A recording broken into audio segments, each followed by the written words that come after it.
du lundi 29 juin, je vous présente la revue de presse. Je suis Priscilla Lorquet. Commençons cette revue de presse par le quotidien Les Dépêches de Brazzaville qui s'interroge sur l'échange d'organisation de la Coupe du Congo de football.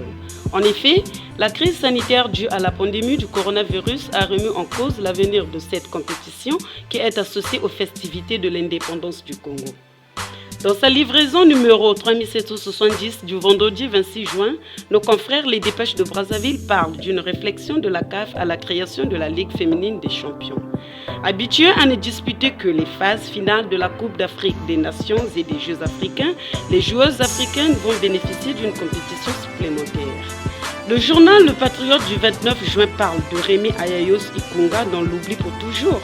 Un questionnement qui a tout son sens puisque l'ancien président de l'AC Léopard prend chaque jour davantage ses distances avec le football d'élite et la presse sportive. Retour au passé avec la célébration du 55e anniversaire des premiers Jeux africains qui pointent à l'horizon. L'hebdomadaire Le Patriote annonce que cet événement risque de se passer dans l'indifférence à propos du risque de contamination au coronavirus, car il n'est pas possible en ces temps de crise sanitaire de réunir du monde pour commémorer cet anniversaire.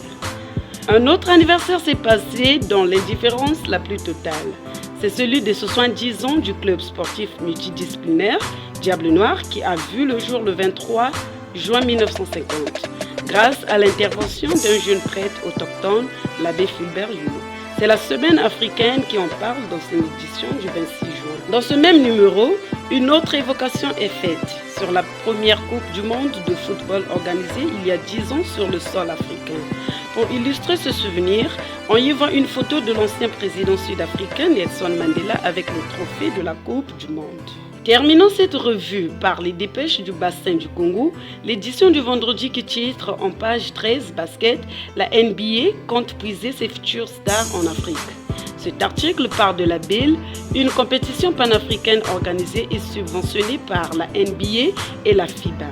En 2025, la Guinée réitère son engagement d'organiser la compétition en solo.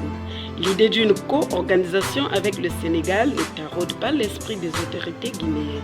Merci d'avoir été des nôtres et bonne suite au programme Ce Congo Sport TV. Au revoir et à la prochaine.